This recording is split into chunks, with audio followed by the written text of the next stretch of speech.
भारतीय राज्यघटना. भारतीय राज्यघटनेमध्ये आपण आतापर्यंत एकूण 5 भागांचा आपण अभ्यास केला आहे आणि त्यामध्ये भाग 5मध्ये प्रकरण 2 जो आहे तर तो भाग आता आपण अभ्यासतो आहे. तर त्यामध्ये आपण बघत असताना पाठिंबाच्या तासाला संसद हे जे काही प्रकरण आहे हे प्रकरण आपण सुरू केलं आहे की ज्या प्रकरणामध्ये कलम क्रमांक 79 ते कलम क्रमांक 122 पर्यंतचा जो भाग आहे किंवा ही जी काही कलम आहेत या कलमांचा आपल्याला अभ्यास करायचा आहे. आणि संसद म्हणजे काय असेल की संसदमध्ये एकूण 3 जे काही घटक आहेत त्या 3 घटकांचा समावेश यामध्ये होतो आहे.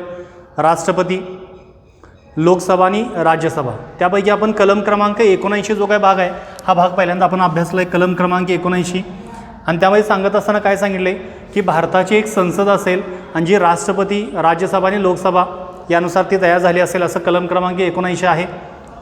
कलम क्रमांक 80चा भाग आपण बघत असताना राज्यसभेची रचना जी आहे तो आपण अभ्यासलेला आहे, राज्यसभेची रचना. आणि त्यानंतर त्या पुढचा जो काही भाग आहे तो भाग आपल्याला आज अभ्यासायचा आहे. कलम क्रमांक 81 म्हणजे कलम क्रमांक 79 आणि कलम क्रमांक 80 हे 2 भाग आपले झालेत. आता कलम क्रमांक 81चा जो काही भाग आहे तो भाग आपल्याला अभ्यासायचा आहे. ते आहे लोकसभेची रचना. पाठिंबाच्या तासाला आपण बघितलं की राज्यसभेची रचना जे कलम क्रमांक 80मध्ये तुम्हाला देण्यात आलेलं आहे आणि त्यामध्ये काय सांगितलेलं आहे की राज्यसभेची महत्तम जी काही सदस्य संख्या जी आहे ती सांगितली होती 250 की ज्यामध्ये 238 जे आहे ते निर्वाचित सदस्य असतील आणि 12 जे काही सदस्य आहेत हे नामनिर्देशित असतील. तर तो भाग जो आहे तो आपण पाठिंबाच्या तासाला अभ्यासलेला आहे. आता आपल्याला अभ्यास असताना लोकसभा जी आहे त्या लोकसभेचा आपल्याला अभ्यास करायचा आहे. लोकसभा पाठिंबाच्या तासाला आपण अभ्यास केलं राज्यसभा आणि आता आपल्याला अभ्यासायची आहे लोकसभा. आता लोकसभेची एकूण जी महत्तम जी काही संख्या आहे ही संख्या किती असते तर लोकसभेचा आपण जर विचार केला तर कलम 81मध्ये ही लोकसभेची रचना जी आहे ती रचना दिलेली आहे. आणि हे सांगत असताना जे काही लोकसभेची जी काही सदस्य संख्या जी आहे ही सदस्य संख्या मॅक्झिमम किती असेल तर 552 आहे असं सांगितलेलं आहे. लोकसभेची सदस्य संख्या जी आहे ही सदस्य संख्या किती असेल 552 असेल. आणि ह्या 552 पैकी ह्याचं डिवायडेशन केलेलं आहे 530, 20 आणि 2. 530, 20 आणि 2 अशा एकूण 3 भागामध्ये याचं डिवायडेशन केलेलं आहे. 530, 20 आणि 2. 530 काय आहेत तर 530 जे आहेत हे राज्यांचे प्रतिनिधित्व करणारी जी काही संख्या आहे, खासदार जे आहेत हे राज्यांचे जे खासदार असतील त्यांची संख्या आहे 530. 20 जी काही संख्या आहे ही 20 आहे केंद्रशासित प्रदेशाचे प्रतिनिधी आणि जे काही 2 जे आहेत ही 2 आहेत अँग्लो इंडियन सभा जे काही प्रतिनिधी जे आहेत ते असतील. जर अँग्लो इंडियन समाजात जर प्रतिनिधी जर कमी जर दिसत असेल तर अशा वेळी राष्ट्रपती दोघांची जी काही नियुक्ती आहे ती नियुक्ती त्या ठिकाणी करू शकतात. नॉमिनेशन आपण ज्याला म्हणतोय तर नामनिर्देशित किती असतील एकूण 2 असतील. म्हणजे एकूण जी महत्तम संख्या जी आहे ती किती आहे तर 552 आहे. तर त्या 552मध्ये 530 जी काही संख्या आहे ही राज्याचे प्रतिनिधित्व करणारी असेल. 20 जी काही संख्या आहे ही असेल केंद्रशासित प्रदेशाची आणि 2 जे आहे ते आहे नॉमिनेटेड किंवा नामनिर्देशित. पण आत्ता सध्या आपण जर विचार केला तर आत्ता सध्या किती संख्या आहे तर 545 अशी संख्या आहे. आता एकूण संख्या किती आहे 545. आणि ह्या 545मध्ये 530 जे काही सदस्य आहेत हे 530 सदस्य आहेत. राज्याचे जे काही प्रतिनिधी जे आहेत ते प्रतिनिधी आहेत 530. त्याचबरोबर 13 जी काही संख्या आहे ती आहे केंद्रशासित प्रदेशाची आणि 2 जे आहे ते नॉमिनेटेड. म्हणजे महत्तम संख्या किती आहे तर 552 आहे लोकसभेची. पण सध्या संख्या किती आहे तर 545 आहे. 530 सभासद आहे ते राज्यांचे आहेत. 20 असणं आवश्यक आहे केंद्रशासित प्रदेशाचे. म्हणजे घटनेमध्ये केंद्रशासित प्रदेशाची जी काही प्रतिनिधीची जी संख्या आहे ही संख्या किती दिलेली आहे तर 20 दिलेली आहे. पण प्रत्यक्षामध्ये ती किती आहे तर 13 आहे. आणि अँग्लो इंडियन जे काही समाज आहेत तर त्यांचं जे काही प्रतिनिधी आहे ते प्रतिनिधी किती आहेत तर अशा 2 व्यक्ती जे आहेत ते अँग्लो इंडियन समाजातील 2 व्यक्तींचे नामनिर्देशन जे आहेत हे त्या ठिकाणी राष्ट्रपती करू शकतात. आता ही जर संख्या आपण जर बघितली तर भारताचा आपण जर विचार केला तर सध्या आपण जर विचार केलं तर भारतामध्ये 28 राज्य आणि 8 केंद्रशासित प्रदेश आहेत. आणि ही प्रत्येक जे काही राज्य आहे त्या प्रत्येक राज्यामध्ये किंवा केंद्रशासित प्रदेशामध्ये एकसारखी संख्या नाही. म्हणजे प्रत्येक जे काही राज्य आहे काही राज्यामध्ये ही संख्या जास्त आहे, काही राज्यामध्ये संख्या कमी आहे. आणि हे कमी किंवा जास्त असणारं जे काही प्रमाण आहे हे प्रमाण कशावर अवलंबून आहे तर हे सर्वच्या सर्व प्रमाण हे लोकसंख्येवर अवलंबून आहे. म्हणजे त्या राज्यामध्ये राहणारे जे काही लोक आहेत लोकांची जी काही संख्या आहे तर ह्या लोकांच्या संख्येवर ही अवलंबून आहे. तर त्याचा जो काय अभ्यास आहे तो अभ्यास आपल्याला करायचा आहे. फक्त पहिली गोष्ट लक्षात घ्या की कलम क्रमांक 81 जे आहे ह्या कलम क्रमांक 81मध्ये लोकसभेची रचना जी ती देण्यात आलेली आहे आणि ही रचना सांगत असताना मॅक्झिमम किती असतील तर 552 असतील.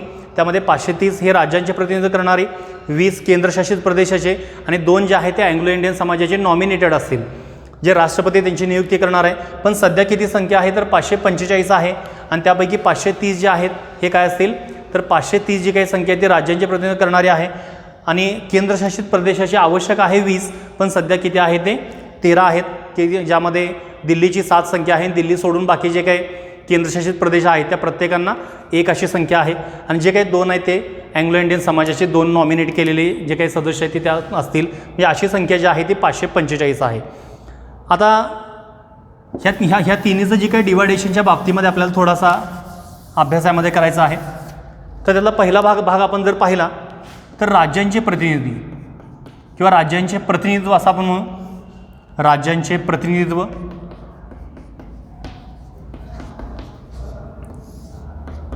आता लोकसभेमध्ये जे काही सदस्य असतात हे सदस्य कसे असतात, यांची निवडणूक कशी होणार आहे तर यांची निवडणूक होत असताना प्रौढ मतदान पद्धतीने यांची निवडणूक होणार आहे. जसं आपण राज्यसभेचा विचार केला तर राज्यसभेची निवडणुकीची पद्धत कशी होती तर एकल संक्रमणीय प्रमाणशीर मताद्वारे जे आहे ती राज्यसभेची निवडणुकीची पद्धत होती. मग ती अप्रत्यक्ष स्वरूपाची निवडणुकीची पद्धत होती. पण लोकसभेची जर निवडणुकीची पद्धत आपण जर बघितली तर ही लोकसभेची निवडणूक कशा आहे प्रौढ मतदान पद्धतीद्वारे आहे.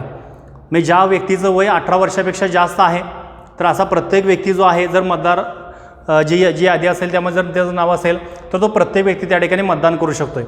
म्हणजे आपण राज्याच्या प्रतिनिधीचा आपण विचार करत असताना किंवा लोकसभेची जी काही निवडणूक आहे ही लोकसभेची निवडणूक कशी आहे तर प्रौढ मतदान पद्धत जी आहे ह्या प्रौढ मतदान पद्धतीवर आधारित आहे.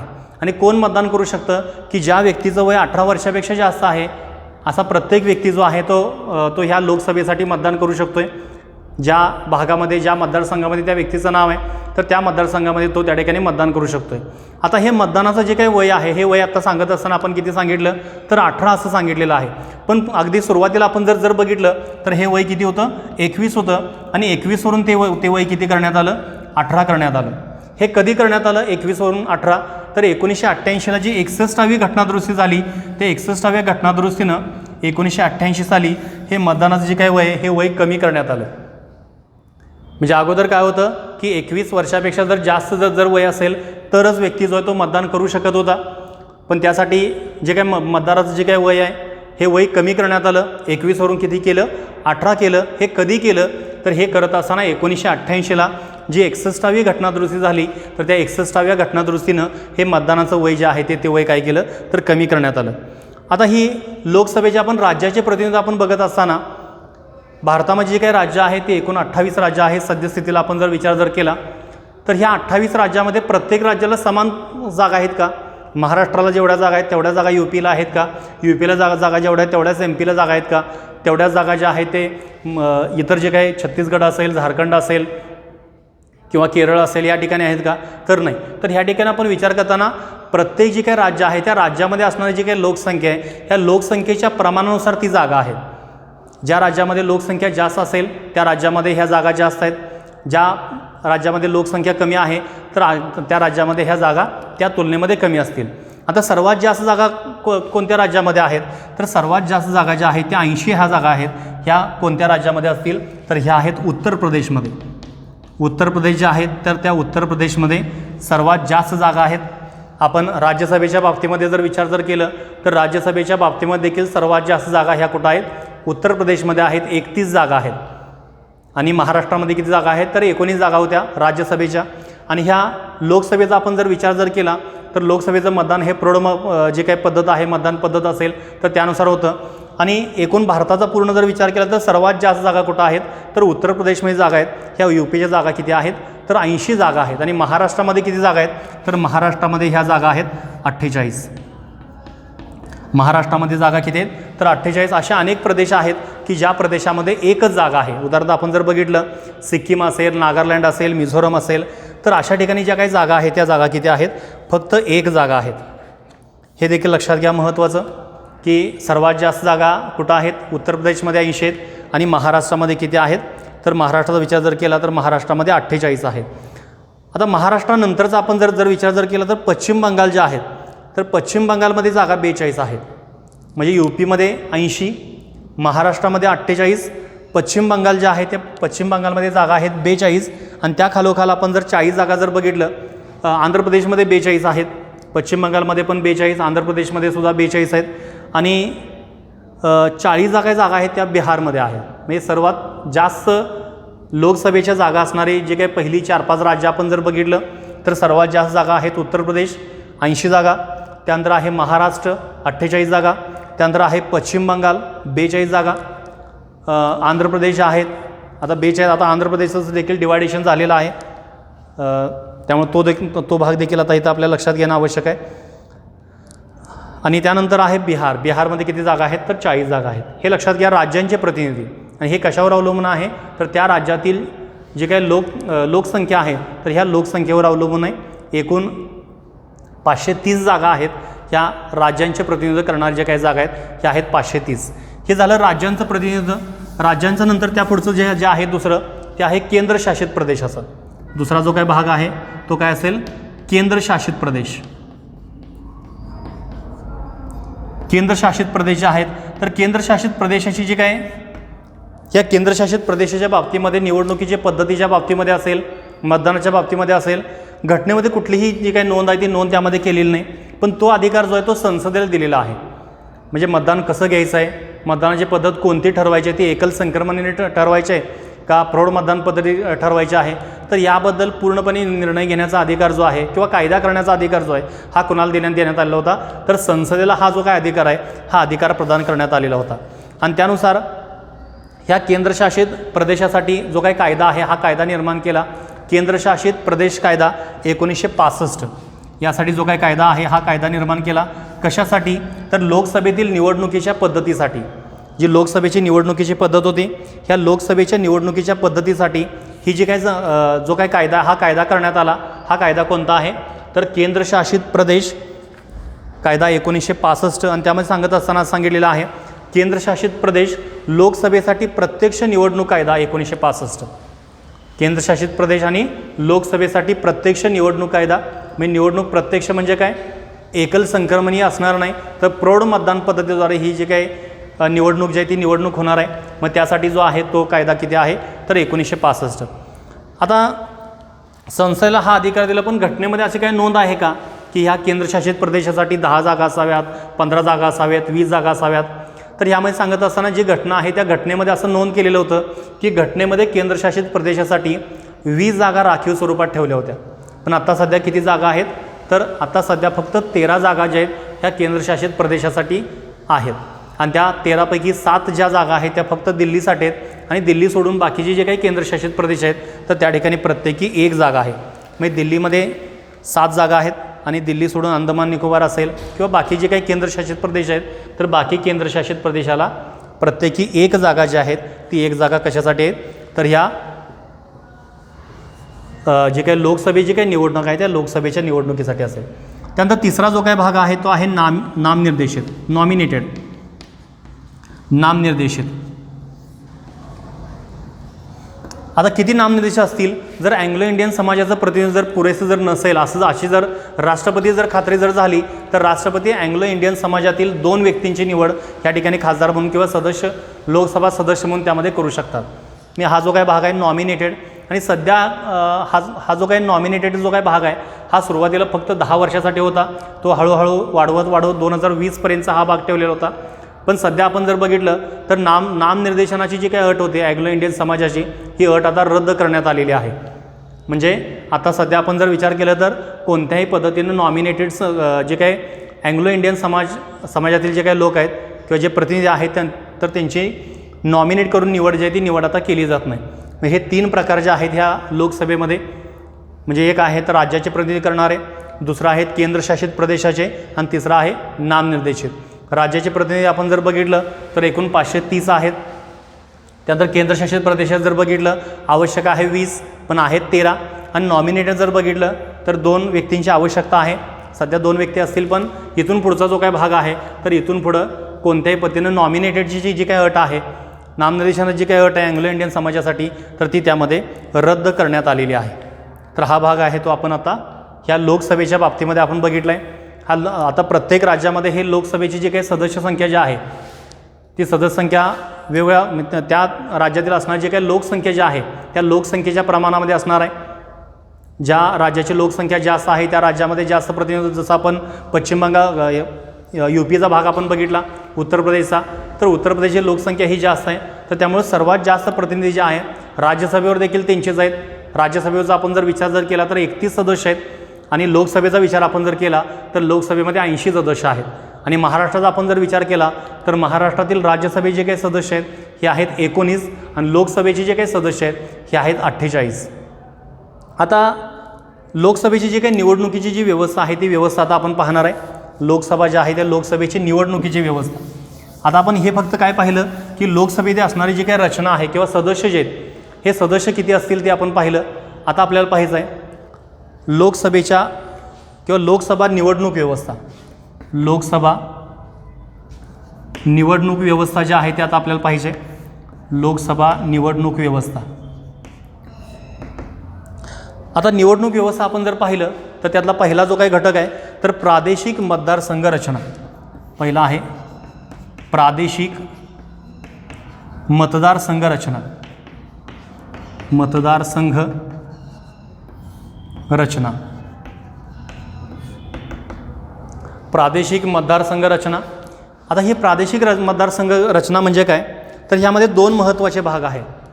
आता प्रत्येक राज्याचा आपण जर विचार जर केलं तर त्या प्रत्येक राज्याची असणारी जी काही मतदारसंघाची जी काही रचना असेल किंवा एकूण जी काही सदस्यांची संख्या असेल ही कशावर अवलंबून आहे तर ही अवलंबून असताना त्या राज्यामध्ये असणारी जी काही लोकसंख्या आहे ह्या लोकसंख्येच्या प्रमाणामध्ये. आणि ह्या लोकसंख्येचा प्रमाणाचा विचार आपण जर केला तर आपण मगाशी देखील सांगितलेलं आहे UPच्या बाबतीमध्ये. तर इथं दोन गोष्टी आपल्याला ह्यामध्ये लक्षात ठेवायच्या आहेत. एक म्हणजे काय की लोकसभेच्या प्रत्यक्ष निवडणुका घेण्यासाठी प्रत्येक राज्याचे विभाजन प्रादेशिक मतदारसंघामध्ये करण्यात येते. मात्र लोकसभेतील प्रतिनिधित्वासाठी लोकसंख्या हा निकष असल्याने दोन आधारावर प्रतिनिधित्वाची समरूपता साध्य करणे गरजेचे आहे. म्हणजे आपण जर पाहिलं तर प्रत्येक जी काही राज्य आहे त्या प्रत्येक राज्यामध्ये असणारी ही जी काही सदस्यांची जी काही संख्या आहे ही संख्या कशावर आहे तर त्या राज्यामध्ये असणाऱ्या ज्या लोकसंख्या जी आहे त्या लोकसंख्येवर असणार आहे. पण दुसरा भाग यामध्ये आपण बघताना लोकसभेतील प्रतिनिधित्वाची लोकसंख्या यासाठी महत्त्वाचे दोन निकष आहेत. म्हणजे दोन निकषांचा यामध्ये विचार करायचा आहे. दोन निकष त्यामध्ये A आणि B असे ते दोन निकष आहेत. आता ह्यामध्ये पहिला निकष काय सांगितलं आहे तर राज्यामधील प्रतिनिधित्वाची समरूपता. म्हणजे प्रत्येक जे काही राज्य आहे त्या राज्यामधील प्रतिनिधित्वाची समरूपता. राज्यामधील समरूपता असं आपण म्हणू. राज्यामध्ये प्रतिनिधित्वाची समरूपता असेल. आणि जो दुसरा जो काही भाग आहे तो आहे एका राज्यातील मतदारसंघातील समरूपता. एका राज्यातील मतदारसंघाची समरूपता.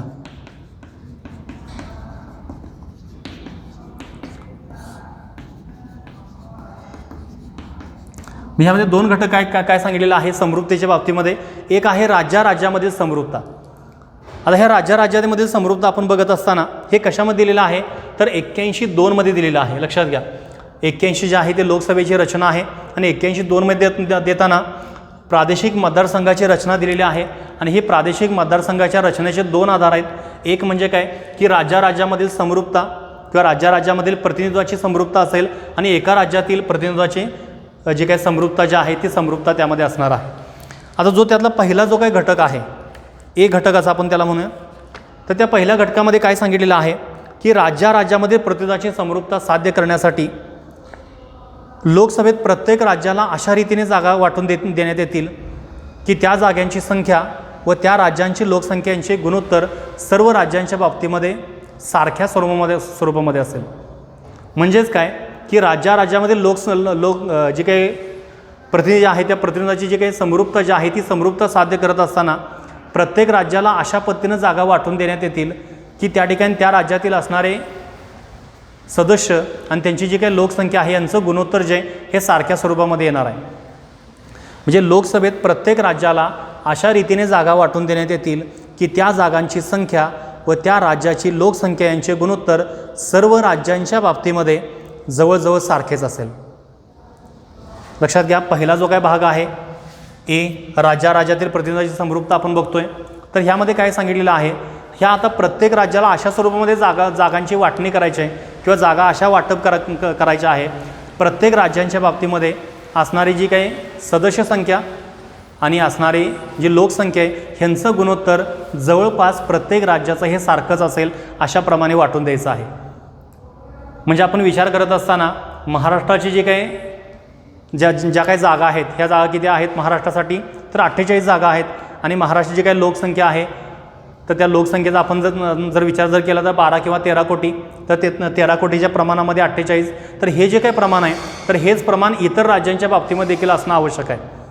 इतर राज्यांच्या बाबतीमध्ये देखील ज्या काही सदस्य संख्या असतील आणि त्यांचं जी काही लोकसंख्या आहे ह्यांचं जे काही गुणोत्तर जे आहे हे जवळपास सारखं असेल, काही प्रमाणामध्ये कमी जास्त असेल पण जवळपास हे जे काही प्रमाण आहे हे सारखं करण्याचा प्रयत्न जो आहे हा प्रयत्न हे निवडणूक आयोग करणार आहे.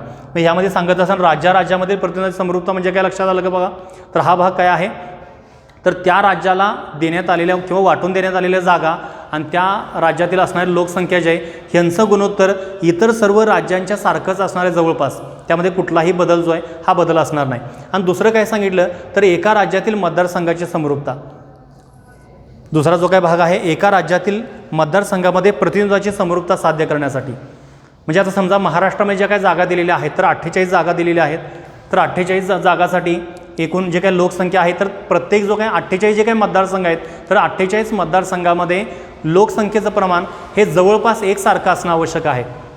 समजा एका मतदारसंघामध्ये 2 लाख जर लोकसंख्या असेल तर अशी 2 लाख 2 लाख 2 लाख अशी लोकसंख्या जी आहे 2 लाख असेल किंवा 1,98,000, 2,01,000, 2,02,000 म्हणजे त्या दरम्यान ही जी समरूपता जी आहे ही प्रत्येक राज्यातील प्रत्येक मतदारसंघामध्ये असणं आवश्यक आहे. हे 2 घटक कशासाठी आहेत तर प्रादेशिक मतदारसंघ रचनेसाठी आहेत. म्हणजे पहिला घटक काय आहे तर राज्यामधील समरूपता, राज्यामधील समरूपता म्हणजे महाराष्ट्रामध्ये असणारी लोकसंख्या आणि त्या ज्या जागा ह्यांचं जे काही गुणोत्तर आहे हेच गुणोत्तर भारतामध्ये असणारी इतर जी काही राज्य आहेत तर इतर राज्यांच्या स्वरूपामध्ये देखील असेल, म्हणजे सारख्याच प्रमाणामध्ये असेल. आणि एका राज्यामध्ये ज्या वाटून दिलेल्या ज्या काही जागा आहेत, उदाहरणार्थ आपण विचार केला तर महाराष्ट्राचा 48 असतील किंवा उत्तर प्रदेशच्या 80 ज्या काही जागा असतील तर त्या 80 जागाचं मतदारसंघामध्ये ज्यावेळी विभाजन केलं जाणार आहे तर ते विभाजन करत असताना जवळपास एकसारखीच लोकसंख्या असणारा मतदारसंघ त्यामध्ये निर्माण करणं आवश्यक आहे. तर ह्या 2 बाबी यासाठी आहेत.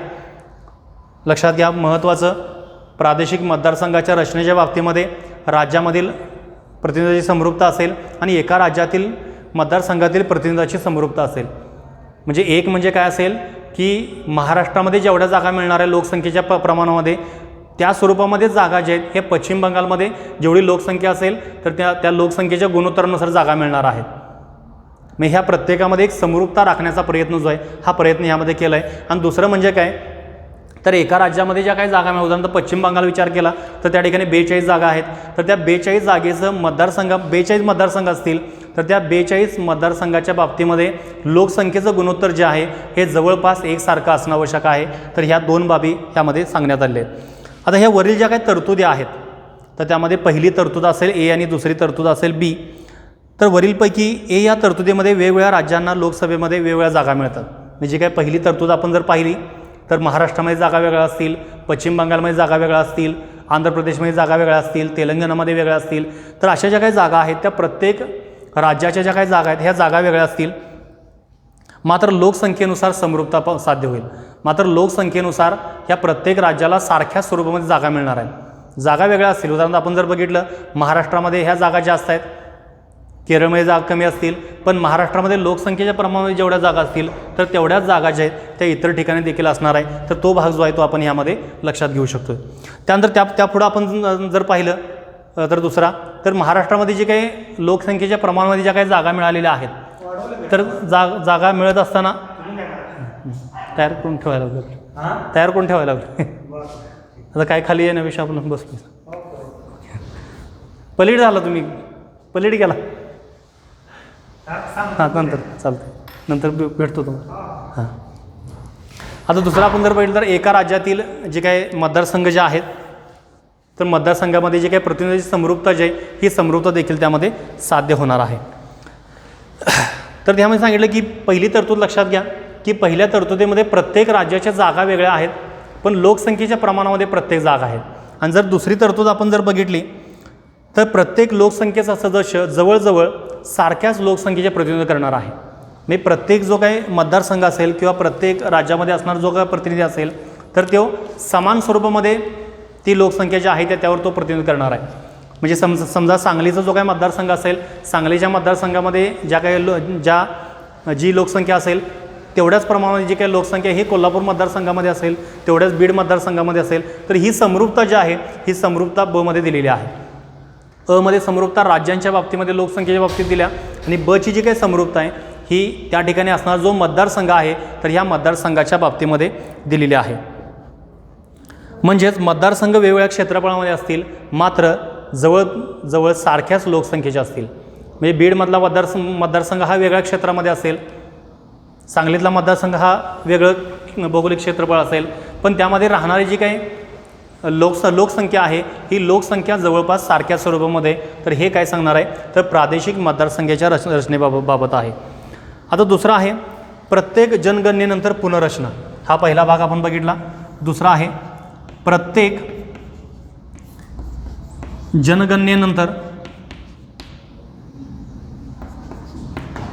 पुनर्रचना. प्रत्येक जी काही जनगणना आहे ह्या प्रत्येक जनगणनेनंतर पुनर्रचना करायची आहे. कोणती पुनर्रचना करायची आहे तर राज्यातील असणाऱ्या जागेंच्या बाबतीमध्ये आणि प्रत्येक मतदारसंघातील असल्याच्या जागेच्या बाबतीमध्ये. म्हणजे काय करायचं आहे की लोकसंख्येच्या प्रमाणामध्ये समजा लोकसंख्या जर वाढली असेल तर अशा जागा वाढणार आहेत, लोकसंख्या जर कमी जर झाली असेल तर जागा कमी होणार आहे. तर असं प्रत्येक जनगणनेनंतर ही पुनर्रचना होणार आहे असं सुरुवातीला सांगण्यात आलं होतं, पण ते तसं साध्य झालं नाही. प्रत्येक जनगणनेनंतर ही मतदारसंघाची पुनर्रचना जी आहे ही पुनर्रचना होण्याच्या बाबतीमध्ये हा दुसरा भाग सांगितला आहे. आणि हे कशामध्ये सांगितलं आहे तर हे आहे कलम क्रमांक 82. कलम क्रमांक 82चा भाग आपण जर बघितला तर प्रत्येक जनगणनेनंतर पुनर्रचना करायची. आणि जनगणना किती दिवसानंतर होते, किती वर्षानंतर तर प्रत्येक 10 वर्षानंतर ही जनगणना जी आहे ही जनगणना होणार आहे. आणि प्रत्येक जनगणना झाल्यानंतर ए आणि बी मध्ये देखील जो काही बदल आहे हा बदल करण्याची जी काही अट आहे ती अट त्यामध्ये घालण्यात आली होती. म्हणजे जर लोकसंख्या जर वाढली असेल तर उत्तर प्रदेशची जी काही संख्या आहे ती 80 होती ती किती होणार आहे कदाचित 82 होईल, 83 होईल. तर लोकसंख्या जर कमी जर झाली असेल तर 78 किंवा 75 किंवा त्यापेक्षा देखील कमी. म्हणजे लोकसंख्येच्या प्रमाणामध्ये किंवा जे काही जनगणना जे आहे ते जनगणना झाल्यानंतरचं जे काही पुनर्रचना जे आहे ती पुनर्रचना करणं आवश्यक आहे. तर ह्यामध्ये काय सांगितले बघा की प्रत्येक दशवार्षिक जनगणनेनंतर पुढील 2 बाबीच्या संदर्भात पुनर्रचना करण्याची तरतूद करण्यात आली. म्हणजे प्रत्येक जी काही जनगणना आहे ह्या प्रत्येक जनगणनेनंतर ह्या 2 बाबीच्या संदर्भामध्ये पुनर्रचना करण्याच्या बाबतीमध्ये जी काही अट आहे ती अट त्यामध्ये घालण्यात आल्या. त्यातली पहिली आहे लोकसभेतील जागांची राज्यांना दिलेली वाटणी. हे पहिला जो काही भाग आहे लोकसभेतील ज्या काही जागा आहेत, उदाहरणार्थ महाराष्ट्राची जी काही जागा आहे त्या 48 आहेत, बिहारचे जे आहे ते आहेत 40 जागा आहेत. तर ह्यामध्ये जो काही बदल आहे हा बदल करण्याच्या बाबतीमध्ये. आणि दुसरा जो आहे तर प्रत्येक राज्याची प्रादेशिक मतदारसंघामध्ये केलेली विभागणी. म्हणजे प्रत्येक राज्यामध्ये जे काही जागा मिळणार आहेत तर त्यांची मतदारसंघामधील विभागणी जी आहे तर ह्यामध्ये पुनर्रचना करण्यासाठी हा जो काही भाग आहे तो महत्त्वाचा आहे. आता ह्यामध्ये काय सांगितलं की प्रत्येक जनगणनेनंतर बदलत्या लोकसंख्येच्या आधारावर लोकसभेतील जागांची संख्या बदलवणे आणि प्रत्येक राज्यास नव्याने प्राप्त झालेल्या जागेच्या आधारावर राज्यातील लोकसभा प्रादेशिक मतदारसंघाची पुनर्रचना करणे. हे काय सांगितलेलं आहे तर प्रत्येक जे काही राज्य आहे त्या प्रत्येक राज्याची लोकसंख्येच्या बाबतीमध्ये जागा बदलवणं असेल आणि प्रत्येक मतदारसंघाची देखील लोकसंख्येच्या बाबतीमध्ये मतदारसंघ तयार करणं असेल. अशा 2 बाबी ह्यामध्ये आहेत. ही पुनर्रचना करायची ही कधी करायची आहे तर जनगणनेनंतर करायची आहे. दशवार्षिक प्रत्येक 10 वर्षानंतर करायचं आहे. काय करायचं आहे तर त्या राज्यामध्ये जी काही लोकसंख्या जी आहे ती लोकसंख्या जर वाढली असेल तर जेवढी वाढलेली लोकसंख्या आहे त्याप्रमाणे जागेचं वाटप करायचं आहे. आणि दुसरा भाग सांगत असताना एकूण प्रत्येक राज्याला देण्यात आलेली ज्या काही जागा आहेत ह्या जागा योग्य मतदारसंघामध्ये किंवा समान लोकसंख्या असलेल्या मतदारसंघामध्ये त्याचं वाटप करणं. अशा 2 स्वरूपाची पुनर्रचना जी आहे ही पुनर्रचना ह्यामध्ये सांगण्यात आलेलं आहे. आणि यासाठी संसदेने विविध स्वरूपाचे कायदे जे आहेत हे कायदे देखील केलेले आहेत. तर त्यामध्ये काय सांगितलं की ए आणि बी जे आहेत आता आपण सांगितलं त्या पद्धतीनं ए आणि बी. एक आहे राज्यांच्या बाबतीमध्ये, एक आहे राज्यातील मतदारसंघाच्या बाबतीमध्ये. तर ए आणि बी हे दोन्ही बदल करण्याची पद्धत आणि प्राधिकार हा अधिकार जो आहे हा बदलण्याचा अधिकार लोकसंख्येच्या प्रमाणामध्ये जो काही मतदारसंघामध्ये वाढ करण्याचा असेल किंवा राज्यामध्ये जागांची वाटणी जास्त देण्याचा असेल तर हा अधिकार कुणाला देण्यात आलेला आहे तर हा अधिकार जो आहे हा संसदेला देण्यात आलेला आहे. संसदेला हा अधिकार आहे आणि संसदेनं काय केलेलं आहे तर यासाठी वेगवेगळ्या स्वरूपाचे कायदे जे ते कायदे देखील केले आहेत. आता हे कोणकोणते कायदे केलेले आहेत? एक आहे पुनर्रचना आयोग जो आहे तो आयोग यासाठी स्थापन केलेला होता. पुनर्रचना आयोग जो आहे हा आयोग स्थापन करण्यात आला होता. हा पुनर्रचना आयोग कशासाठी आहे तर राज्यांच्या बाबतीमध्ये आणि मतदारसंघाच्या बाबतीमध्ये ह्या दोन्ही बाबतीमध्ये तो त्यामध्ये सांगण्यात आलेला आहे. पुनर्रचनेच्या बाबतीमध्ये आतापर्यंत संसदेने असे जे काही कायदे आहेत हे एकूण 4 वेळा केले आहेत. 1952, 1962, 1972 आणि 2002. 1952, 1962, 1972 आणि 2002 असे एकूण 4 वेळा असे जे काही कायदे आहेत हे कायदे केलेले आहेत संसदेनं. कशासाठी तर प्रत्येक जनगणनेनंतर पुनर्रचना करण्यासाठी. यासाठी कोणता आयोग स्थापन केला तर पुनर्रचना आयोग स्थापन केलेला आहे. आणि आत्तापर्यंत संसदेने 4 वेळा असे जे काही कायदे हे कायदे पारित केलेले आहेत. 1952 साली, 1962 साली, 1972 साली आणि 2002 साली असे 4 वेळा असे जे काही कायदे आहेत हे कायदे त्यामध्ये हे केलेत. आणि संबंधित पुनर्रचना आयोग देखील स्थापन केलेत. 1952ला एक स्थापन केला, 63, 73 आणि 2002 म्हणजे 1952ला एक आयोग स्थापन केला, 1963ला एक केला, 1972ला एक केला आणि 2002ला एक केला. म्हणजे कायदे कधी केले तर 52ला, 62ला, 72ला आणि 2002ला. आणि हे कायदे करून पुनर्रचना आयोग कधी स्थापन केला तर 1952चा 52ला केला, 62चा 63ला केला, 72चा 72ला केला आणि 2002चा आहे असा 2002ला हा जो काही कायदा आहे हा कायदा त्यामध्ये करण्यात आला. कायदा करून पुनर्रचना आयोग जो आहे तो आयोग करण्यात आला. मात्र 1972 नंतर थोडेसे जे काही बदल आहेत ते बदल त्यामध्ये सांगण्यात आले. लक्षात घ्या, महत्त्वाचं आपण बघतोय प्रत्येक जनगणनेनंतर पुनर्रचना आयोग, प्रत्येक जे काही दशवार्षिक जनगणना होणार आहे तर त्यानुसार राज्यांची जे काही लोकसंख्या आहे त्या लोकसंख्येच्या प्रमाणामध्ये जागांची वाटणी होणार आहे. आणि प्रत्येक राज्याला मिळालेल्या ज्या काही जागा असतील त्या जागातील मतदारसंघाची देखील वाटणी जी आहे किंवा मतदारसंघामध्ये वाढ किंवा घट जे आहे ती घट त्यामध्ये होणार आहे. मग त्यासाठी हे करण्याचा अधिकार कोणाला देण्यात आलेला होता तर हा संसदेला देण्यात आलेला होता.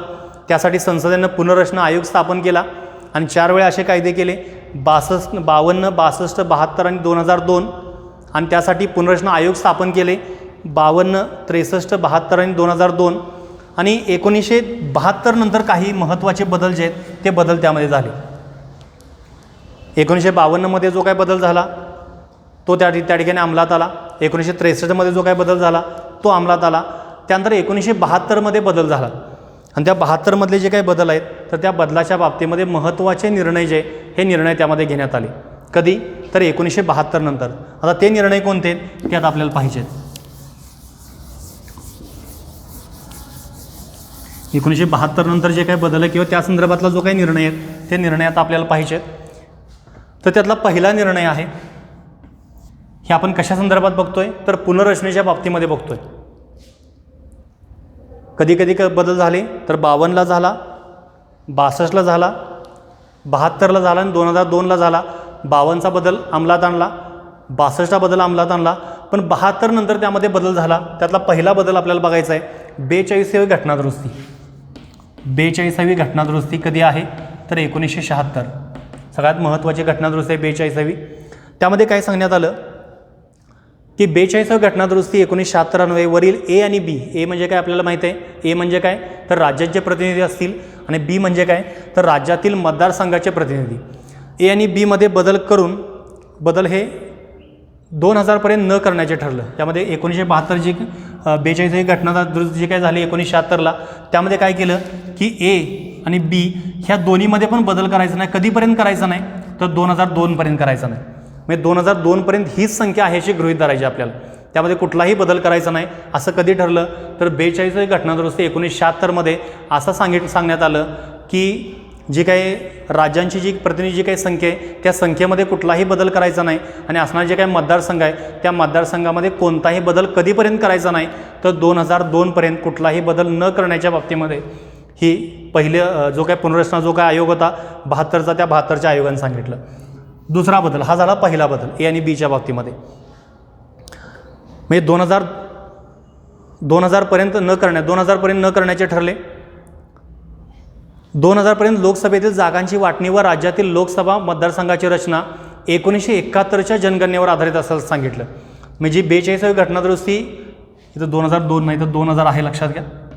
2000 जी 42वी घटनादुरुस्ती 1976 झाली आणि ते 1976मध्ये काय सांगितलं की ए आणि बीच्या बाबतीमध्ये कुठलाही बदल कधीपर्यंत करायचा नाही तर 2000पर्यंत करायचा नाही.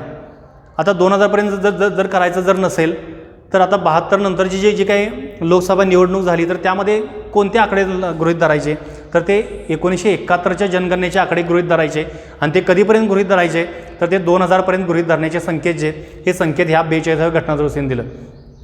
हे कधी बदल झाला आहे तर 72 नंतर पुनर्रचनेच्या प्रक्रियेमध्ये झालेला हा बदल आहे. त्यातला पहिला बदल काय सांगितला तर 42वी घटनादुरुस्ती कायदा 1976 अन्वये वरील ए आणि बीमध्ये बदल 2000पर्यंत न करण्याचे ठरवले आणि मतदारसंघ रचना 1971च्या जनगणनेतील आकड्यावर राहील असं देखील सांगितलं. 42वी 42 नंतर झाली 84वी घटनादुरुस्ती 2001.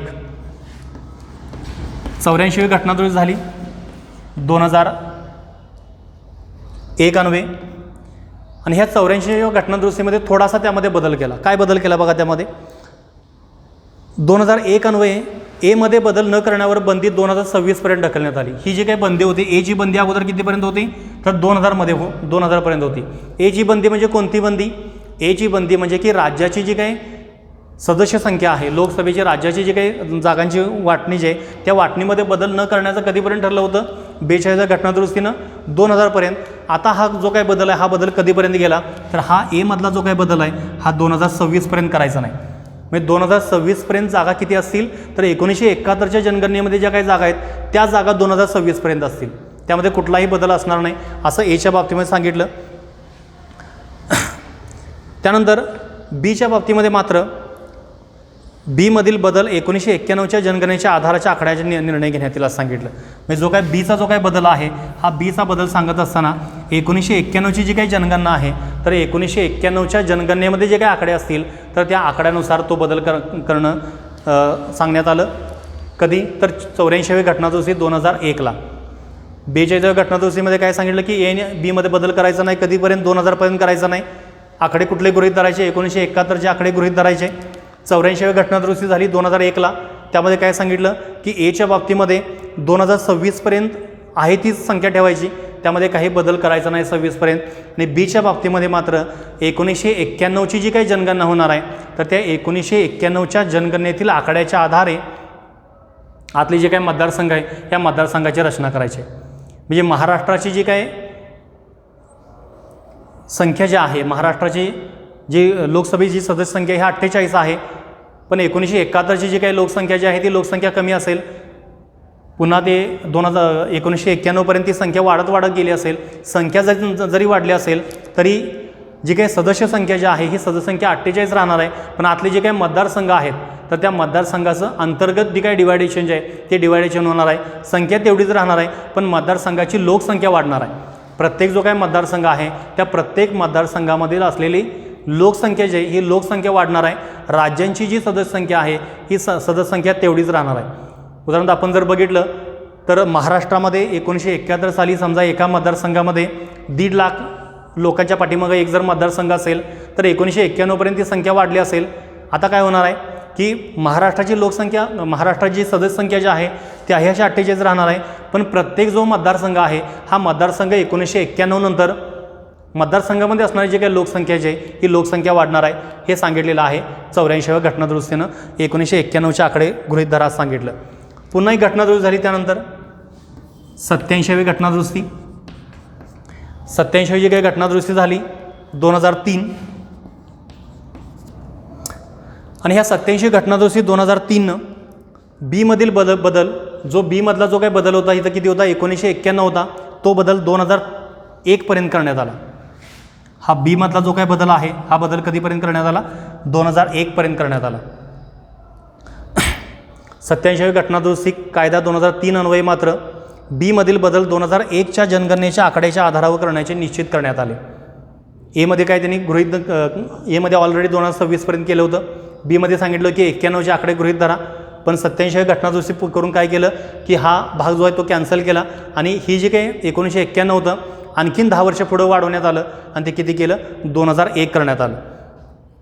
आणि त्यानंतर 84 व 87 घटनादुरुस्ती एकत्रित जर आपण विचार केला ह्या घटनादुरुस्तीनं ह्या घटनादुरुस्तीचा आपण जर विचार जर केला तर आपल्याला काय लक्षात येतं की ए म्हणजे काय, तर राज्यांचे प्रतिनिधित्व करणारी जी काही सदस्य संख्या जी आहे, लोकसभेची संख्या जी आहे, तर एमध्ये बदल कधीपर्यंत करायचा नाही, तर 2026पर्यंत करायचा नाही, आणि बीमध्ये बदल कधीपर्यंत करायचा नाही, तर 2001पर्यंत करायचा नाही. ह्या दोन गोष्टी लक्षात घ्या.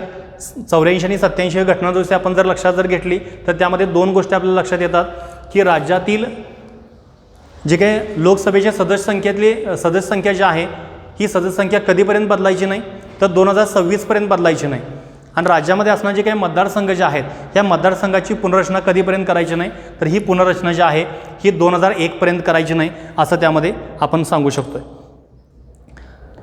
आणि त्यातला पाचवा जो आहे, त्यामुळे सरकारनं 2002ला पाचवा जो काही भाग आहे, सरकारनं 2002ला एक पुनर्रचना आयोग जो आहे हा आयोग त्यामध्ये नेमण्यात आला. सरकारने 2002मध्ये पुनर्रचना आयोग संमत करून पुनर्रचना आयोगाची निर्मिती अध्यक्ष कुलदीप सिंह असे होते. पुनर्रचना आयोग जो आहे हा निर्माण केला, पुनर्रचना आयोग निर्माण केला, आणि कुलदीप सिंह जे आहेत हे जे अध्यक्ष होते, न्यायमूर्ती कुलदीप सिंह न्यायाधीश होते, ते कुलदीप सिंह जे आहेत हे कुलदीप सिंह त्यांचे अध्यक्ष होते. आणि या आयोगानं सांगितलं की 2008मध्ये राज्यातील लोकसभा तसेच विधानसभा मतदारसंघाची पुनर्रचना 2001च्या जनगणनेच्या आधारावर घडवून आणली. म्हणजे 2002चा जो काय भाग आपण जर बघितला तर 2002ला जो काय पुनर्रचना आयोग स्थापन करण्यात आला, न्यायमूर्ती कुलदीप सिंह जे आहेत हे त्यांचे अध्यक्ष होते. तर त्यांनी काय सांगितलं की 2008चा आपण जर विचार जर केला तर 2008मध्ये राज्यातील लोकसभा व विधानसभा मतदारसंघाची पुनर्रचना 2001च्या जनगणनेच्या आधारावर घडवून आणली. म्हणजे अंतर्गत जो काय भाग आहे, जनगणना जी आहे ती जनगणना त्यांनी काय केली, जनगणनेच्या आधारावर ही जी काही मतदारसंघाची रचना जी आहे ही रचना त्यांनी गृहीत धरली. कोणता, एचा का बीचा, तर बीचा जो काही भाग जो आहे हा भाग त्यांनी कंप्लीट केला. कोणी कंप्लीट केला, तर 2002चा जो पुनर्रचना आयोग होता, जे अध्यक्ष होते कुलदीप सिंह, न्यायाधीश कुलदीप सिंह जे होते, तर ह्यांनी काय केलं की 2008मध्ये राज्यातील लोकसभा असेल किंवा विधानसभा असेल 2001च्या जनगणनेच्या आधारावर हे घडवून आणलेलं होतं. 2001च्या जनगणनेच्या आधारावर घडवून आणलं. तर अशा प्रकारे आपण आज बघत असताना हा जो काही भाग आहे तो भाग आपण अभ्यासलेला आहे पुनर्रचनेच्या बाबतीमध्ये. त्यानंतर आपल्याला पुढचा जो काही भाग आहे ही पुनर्रचना का झालेली नाही, त्यामध्ये का बदल करण्यात आले नाही, हा जो काही भाग जो आहे तो 2026पर्यंत का नेण्यात आला, तर हा जो काही भाग आहे हा भाग आपण काय करणार आहे, जो पुढचा आपला तास आहे त्या पुढच्या तासाला आपण तो अभ्यास करणार आहे. Okay, thank you.